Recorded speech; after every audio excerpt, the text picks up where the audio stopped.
The tense standoff between the human and Denobulan delegations showed no signs of abating. Ambassador Vega and Counselor Bailey, both weary from the emotional toll of the shocking murder, met in a private conference room to discuss their next steps. "We cannot let this heinous act derail the peace process," Vega said, his voice strained but resolute. "But we also cannot ignore the gravity of what has occurred." Bailey nodded, her usually stoic demeanor cracking slightly. "Agreed. We must get to the bottom of this, for the sake of both our peoples." After much deliberation, they reached a compromise. A joint task force, comprised of the best investigators from both sides, would work together to uncover the truth behind the killing. The humans appointed Special Agent Damien Croft, a veteran with a reputation for dogged willpower and incisive analysis. The Denobulans assigned Zara, a brilliant operative known for her unorthodox methods and keen intuition. Croft and Zara wasted no time launching their investigation. They began by interrogating Tarok, the Denobulan child who had committed the unthinkable act. But as they questioned the boy, an unsettling realization dawned on them. Tarok, his eyes wide with confusion and fear, seemed to have no memory of the murder. The once gentle child was genuinely baffled by his own actions. "This doesn't add up," Croft muttered, studying the brain scans that revealed strange neural activity in Tarok's mind. "It's almost as if he was manipulated, programmed even." Zara's eyes narrowed. "Mind control? Is such a thing even possible?" Further digging uncovered a disturbing pattern. Tarok was not the only Denobulan child to have experienced strange behavioral changes recently. Reports trickled in of other youngsters who had vanished, only to reappear with no memory of where they had been. A break in the case came when Croft discovered security footage from a restricted area of the space station. The grainy images showed a hooded figure leading Tarok by the hand, the child's expression blank and compliant. "Whoever this is, they have high-level access to the station," Zara observed. "This is no ordinary kidnapping." As they raced to identify the mysterious figure, tensions between the human and Denobulan factions reached a boiling point. Hawkish voices on both sides called for retribution and force, even as Vega and Bailey struggled to keep the peace. The investigation took a shocking turn when the task force finally unmasked the hooded figure. It was none other than Dr. Elias Strom, a disgraced human scientist who had been exiled for his unethical experiments. Strom, it seemed, had continued his depraved work in secret, using Denobulan children as unwitting test subjects for his mind control technology. Now, Croft and Zara found themselves in a desperate race against time to stop Strom before he could strike again. With the fragile alliance between humans and Denobulans hanging by a thread, they plunged into a shadowy underworld of conspiracies and hidden agendas, determined to expose the truth at any cost. But even as they closed in on their target, they knew that the road ahead would be fraught with peril. The puppet master behind the shocking murder was still out there, and he would stop at nothing to protect his dark secrets. In the face of this terrifying adversary, Croft and Zara would be tested as never before, their skills, their purpose, and perhaps even their newfound trust in each other. The fate of two worlds hung in the balance, and failure was not an option. The sound of gunfire echoed through the dimly lit corridors as Croft and Zara took cover behind a stack of crates. The mercenaries, their faces obscured by tactical helmets, advanced with ruthless precision, forcing the task force to retreat deeper into the labyrinthine maze of the space station's underbelly. "We can't let Strom escape!" Zara shouted over the din of the firefight, her eyes blazing with perseverance. She leaned out from behind cover, firing off a burst of plasma bolts that sent a pair of mercenaries diving for safety. Croft gritted his teeth, his mind racing as he assessed their options.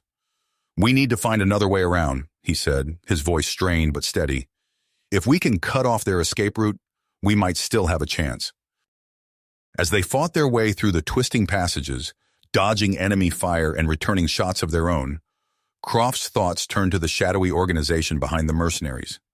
Prometheus, he realized, was more than just a rogue faction.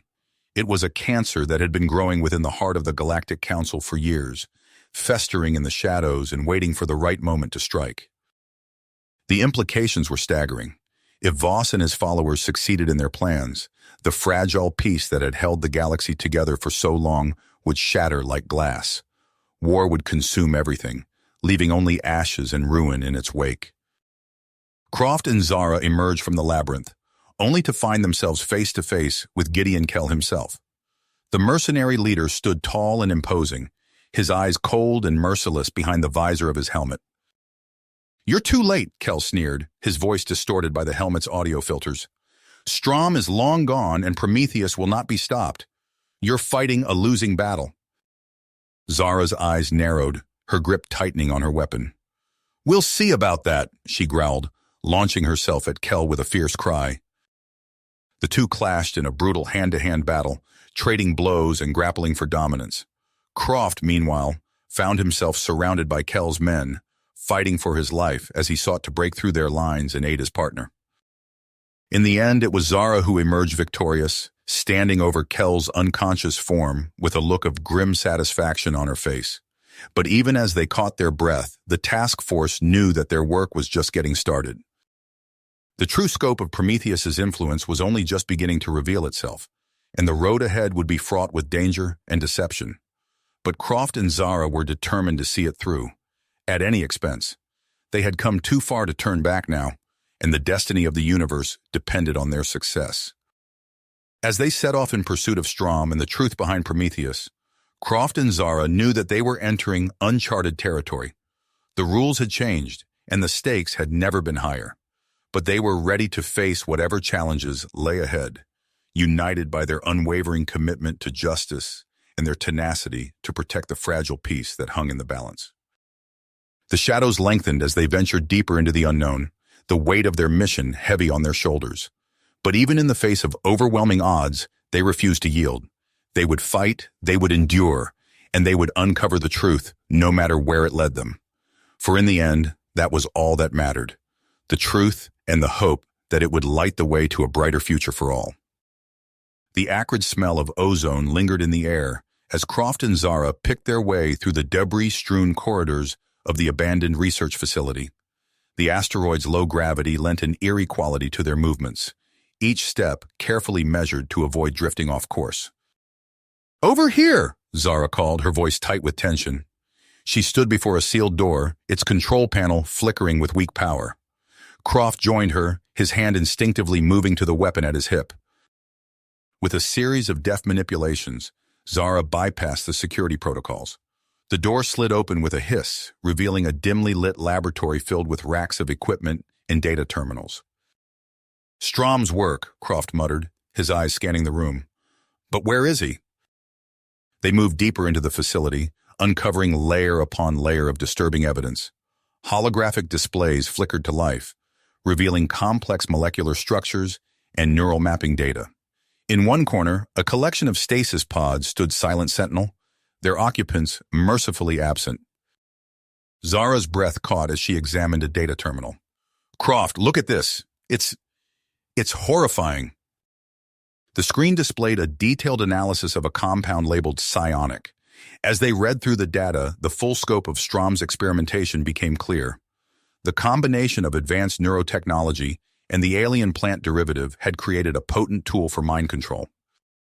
"This goes beyond anything we imagined," Croft said, his voice low. "With this, Strom could turn anyone into a puppet."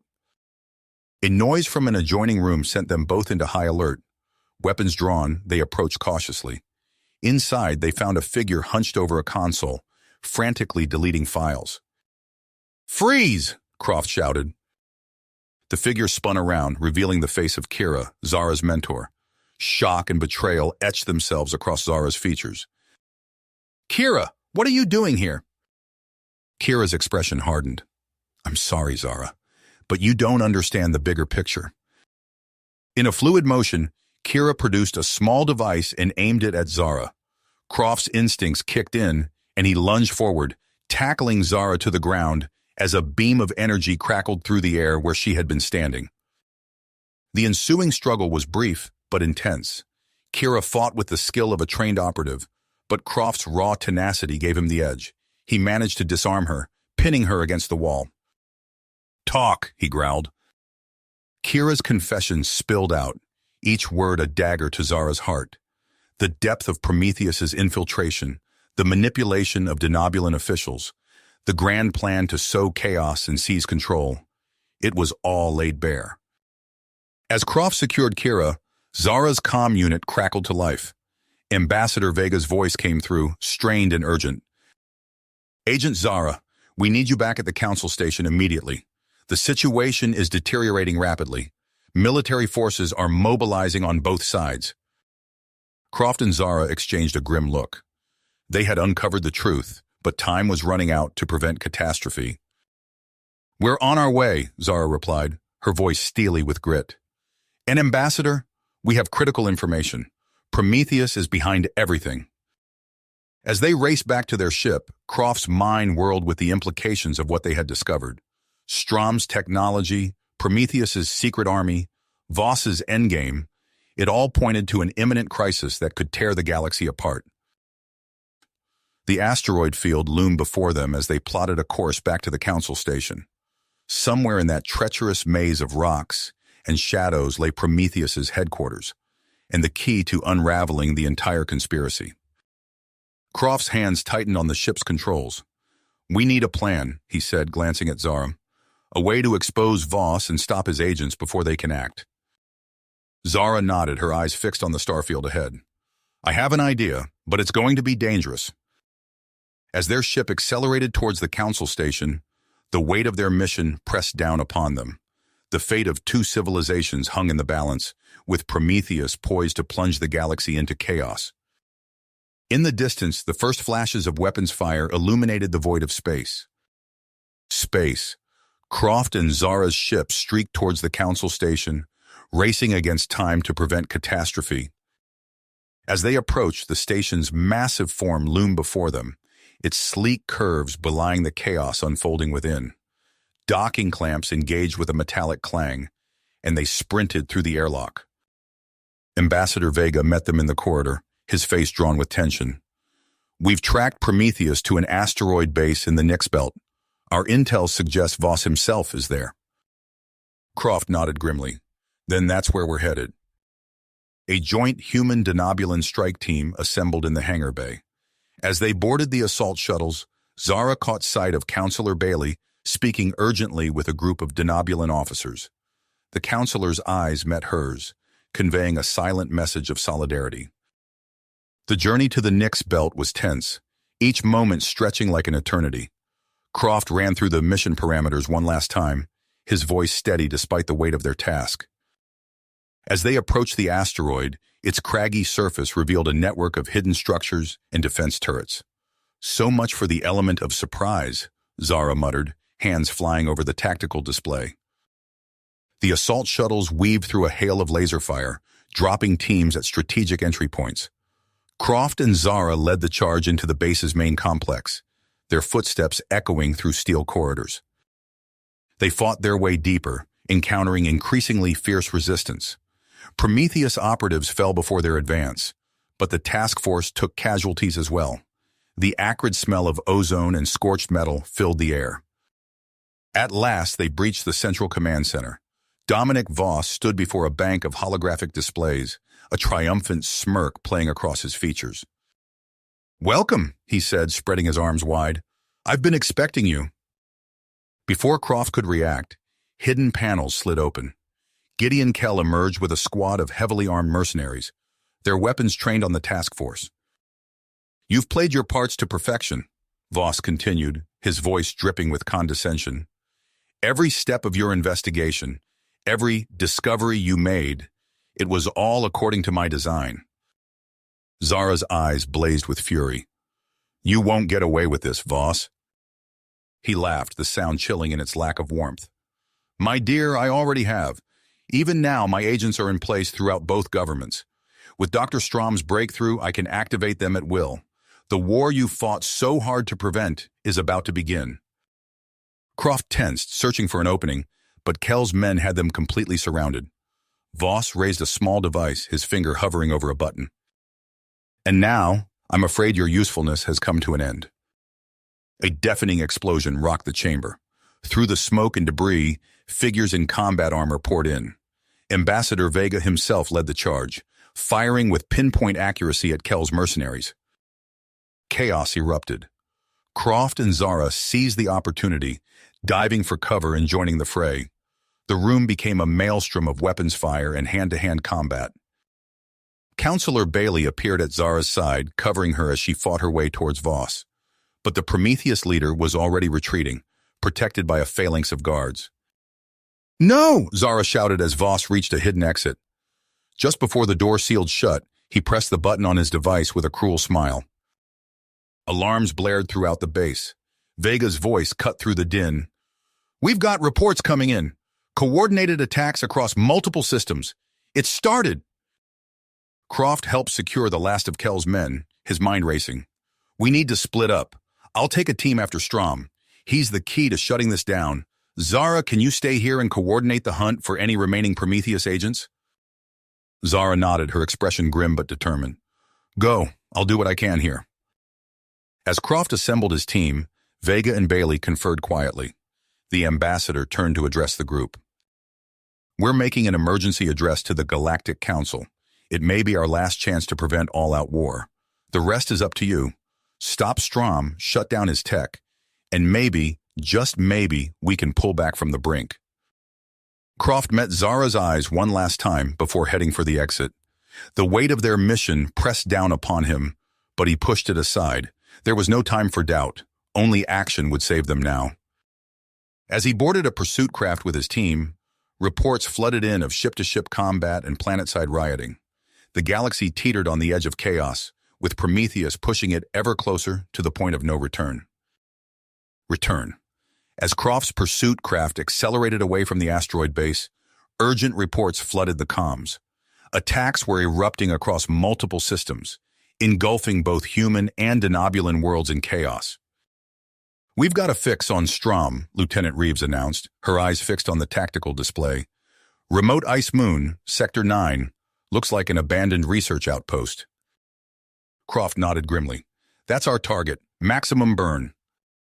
The pursuit craft streaked through space, pushing its engines to the limit. As they approached the ice moon, its frigid surface glittered beneath them, jagged crevasses and towering glaciers, creating a treacherous landscape. "Multiple heat signatures," Reeves reported. "Looks like Strom's got company." The craft touched down near the outpost, kicking up a spray of crystalline snow. Croft led his strike team out, their breath freezing instantly in the thin atmosphere. They advanced on the facility, weapons at the ready. A hail of laser fire erupted from concealed positions. Strom's mercenaries had dug in, using the icy terrain to their advantage. Croft's team responded with precision, their training evident in every calculated shot and movement. "Talon, left flank!" Croft shouted, seeing an opening. Corporal Talon nodded, leading a small group to circle around the enemy's position. The firefight intensified, the air filled with the smell of ozone and melting ice. Croft's team pressed forward, methodically eliminating the mercenaries' defenses. With a final push, they breached the outpost's outer perimeter. Inside, they fought their way through narrow corridors, the walls vibrating with the sound of distant explosions. At last, they reached the central lab. The door slid open, revealing Dr. Elias Strom hunched over a bank of computers. "It's over, Strom," Croft said, his weapon trained on the scientist. Strom turned, a smug smile playing across his features. "Oh, I don't think so, Agent Croft. You see, I've taken certain precautions." He held up a small device. "Dead man's switch. If anything happens to me, a powerful AI system will unleash a cyber attack that will cripple every starship and space station in the galaxy." Croft's lips pursed. "You're bluffing." "Care to risk billions of lives on that assumption?" Strom's eyes glittered with malice. Before Croft could respond, his comm unit crackled to life. Zara's voice came through, strained and urgent. "Croft, it's happening. Voss activated his psionic agents. Human and denobulan forces are turning on each other. It's total war." The weight of the situation pressed down on Croft. He lowered his weapon, gesturing for his team to do the same. "Secure him. We're taking him into custody." As they restrained Strom, reports flooded in of escalating violence across multiple worlds. Entire fleets exchanged fire, planets were under siege, and countless civilians were caught in the crossfire. Croft's comm chirped again. This time, it was Ambassador Vega. Agent Croft, the situation is critical. We're being evacuated back to our homeworlds. Counselor Bailey and I have a plan, but it's risky. We need you to bring Strom to these coordinates. As Croft acknowledged the order, he caught a glimpse of Strom's face. The scientist's expression was a mixture of triumph and anticipation, as if even in custody he held all the cards. Leading his team back to the pursuit craft with their prisoner in tow, Croft couldn't shake the feeling that they were walking into something far more dangerous than they realized. The galaxy burned around them, and the next move could determine the fate of billions. Civilization itself. As Croft's team secured Strom aboard their pursuit craft, a transmission from Ambassador Vega crackled through the ship's comm system. Agent Croft, we're broadcasting evidence of Prometheus's conspiracy across all channels. It's our last chance to prevent full-scale war.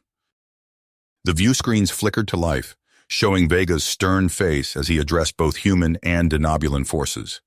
He laid out the evidence of Prometheus's manipulations, urging an immediate ceasefire. But even as Vega spoke, alarms blared throughout the ship. Lieutenant Reeves's fingers flew across the tactical display. Sir, we've got multiple ships breaking formation. They're opening fire on their own allies. Croft's eyes hardened as he watched the unfolding chaos. Despite Vega's impassioned plea, hardliners on both sides refused to stand down. The comm channels erupted with accusations of treachery and compromise. A familiar face appeared on the main view screen. Admiral Trent, his eyes blazing with righteous fury. This so-called evidence is nothing but denobulan propaganda. I will not allow Earth to fall to alien trickery. With a sinking feeling, Croft realized what was happening. He's staging a coup, he muttered, watching as Trent's loyalists seized control of Earth's defense fleet. But the humans weren't alone in their descent into madness. Reports flooded in of a denobulan general named Rook rallying separatist factions. The warlord's voice boomed across the channels, vowing to purge the human scourge once and for all. As Croft's ship approached the rendezvous coordinates, a fragile truce settled over the battlefield. It wasn't peace, merely the calm before an even greater storm. Zara's face appeared on the comm, her expression grim. Croft, I've got a mission for Kira. We need eyes inside Rook's operation. Kira? Croft's eyebrows shot up. But she's a Prometheus double agent, I know. But that makes her perfect for this. She'll feed us intel on Rook's plans.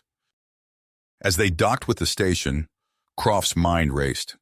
The galaxy teetered on the brink of annihilation, with fanatics on both sides eager to push it over the edge. Ambassador Vega and Counselor Bailey met them in the hangar, accompanied by a younger man Croft didn't recognize. The family resemblance was clear, however. This had to be Bailey's son. Marcus, Bailey said, his voice tight with tension. He's agreed to help us. Vega stepped forward, his face etched with lines of exhaustion. We've received word from Kira. Rook is planning to unleash psionic-enhanced agents on human colonies. If he succeeds, there'll be no stopping the war. Croft nodded grimly. What's the plan? A joint strike team, Vega replied. Human and denobulan. We'll hit Rook's psionic labs, upload a virus to disable the mind control signals. As they boarded the stealth ship, Croft couldn't shake the feeling that they were walking into a trap. His instincts proved correct as alarms blared midway through their journey. Multiple contacts, Marcus shouted from the pilot's seat. It's Trent's forces. The ship rocked under heavy fire. Consoles exploded in showers of sparks as Marcus executed evasive maneuvers. We're losing power, he growled, picking up a habitable planet nearby. It's our only shot. They plummeted through the atmosphere, the ship's hull glowing red-hot. With a bone-jarring impact, they crashed onto a world of endless ice and snow. As they stumbled from the wreckage, Croft's breath frosted in the frigid air. In the distance, a massive structure loomed, some kind of research facility. Rook's base, Vega said, his voice barely audible over the howling wind. We crash-landed right on his doorstep. Croft checked his weapon, scanning the horizons. Then let's go pay the general a visit. They trudged through the knee-deep snow, the frozen wasteland stretching endlessly in every direction. As they approached the base, figures emerged from concealed bunkers, Rook's psionic operatives, their eyes glowing with an eerie purple light. "Split up," Croft shouted as energy beams lanced through the air. "We've got to get inside." He and Zara broke left, sprinting for a side entrance. They fought their way through the facility, battling waves of mind-controlled soldiers. At last, they reached the central laboratory. Banks of computers hummed ominously, their screens displaying a countdown timer. "Zara, look," Croft said, pointing to a massive device dominating the center of the room. "What the hell is that thing?" Zara's eyes widened in horror. "It's a world engine. If Rook activates it, the whole planet freezes over," Croft finished. "We've got to shut it down." As they raced to disable the doomsday device, the clock ticked inexorably towards zero. Outside, the rest of the team fought desperately to hold off Rook's forces. The fate of two civilizations hung in the balance, with only moments left to save them both from mutual destruction. Destruction. Croft's fingers flew across the control panel, desperately inputting override codes as Zara scanned the system for vulnerabilities. "We've got incoming," Vega's voice crackled through their comms. "Rook's forces are pushing hard. We can't hold them off much longer." A thunderous explosion rocked the facility. Through the observation window, Croft glimpsed Marcus grappling with a purple-eyed soldier before both tumbled out of sight. "Marcus!" Bailey's anguished cry echoed through the comms. Zara's eyes widened. "It's Scylla, Rook's top lieutenant. She's got him." Before Croft could respond, a new voice cut through the channel. Cold, authoritative, unmistakably General Rook. "Counselor Bailey, how touching to see a father's love." The Denobulan warlord's tone dripped with contempt.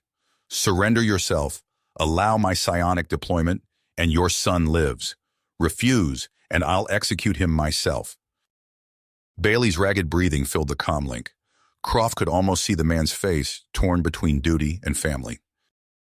I can't," Bailey's voice broke. "I'm sorry, I surrender." Croft thumped his hand against the console. "Bailey, don't—" But it was too late. On the security feeds, they watched Bailey emerge from cover, hands raised. Suddenly, Kira's voice cut through the din. "Now, Scylla!" The feed showed Scylla's eyes clearing, the purple glow fading. In one fluid motion, she spun and fired on her own troops. "I disabled her implant," Kira explained, breathless. "She's on our side now." Chaos erupted as Scylla turned on Rook's forces. Croft seized the moment, fingers dancing across the terminal. "Got it!" Zara exclaimed. "Virus uploaded, psionic network going dark, now!" Across the planet, across the galaxy, mind-controlled soldiers collapsed as one, strings cut. A roar of fury echoed through the facility. Rook burst into the control room, eyes blazing with hate. "You've ruined everything." The Denobulan general smacked his fist down on a glowing panel. Alarms blared as the world engine hummed to life. Croft raised his weapon, but Rook was faster. A blast caught Zara in the chest, sending her crumpling to the floor. "No!" Croft's shot caught Rook between the eyes, dropping him instantly, but the damage was done. Outside, the sky darkened as temperatures plummeted. Ice crystals formed on the windows with frightening speed. "We need to move," Vega shouted through the comms. "Ships are prepped for evac." Croft scooped up Zara's limp form, her blood staining his uniform. They raced through corridors rapidly freezing over, the team converging on the landing pad. As they worked to stabilize Zara aboard the ship, Croft and Bailey furiously input commands, trying to shut down the world engine remotely. "We've almost got it," Bailey muttered, fingers flying, "but we're out of time." The ship lurched as it lifted off, ice already forming on the wings. They soared into the turbulent sky, leaving behind a world rapidly succumbing to an artificial ice age. Days later, aboard the Galactic Council station, Croft stood before a window, staring at the stars. Behind him, he heard the soft hiss of the medbay doors. "How is she?" he asked without turning. Vega's reflection appeared beside his own, grim-faced.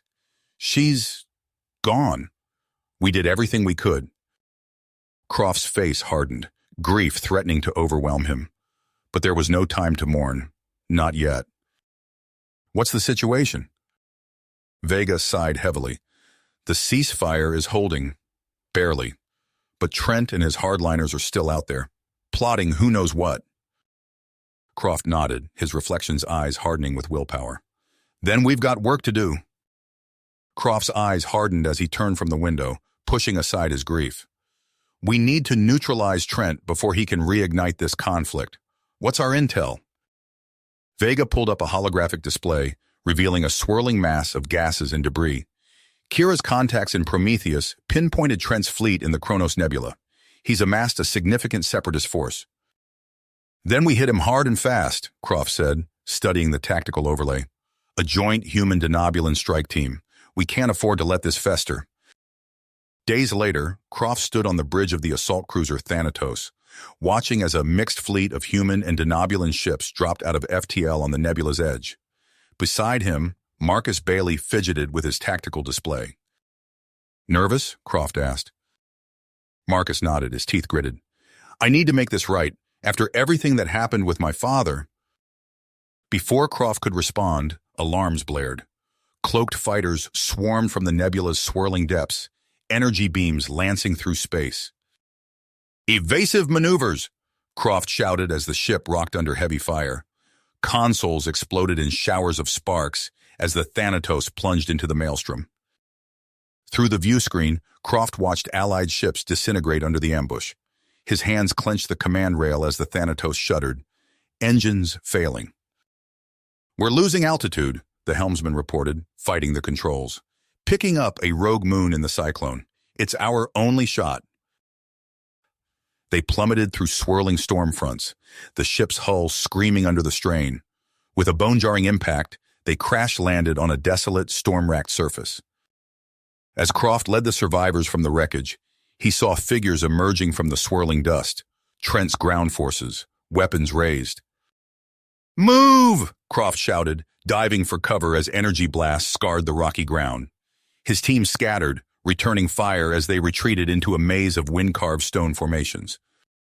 For hours, they played a deadly game of cat and mouse through the alien terrain, but their dwindling numbers told the tale. They were outgunned and outnumbered. A concussion grenade sent Croft flying, his head cracking against unyielding stone. As his vision blurred, he saw Marcus tackled by a burly mercenary. Then darkness claimed him.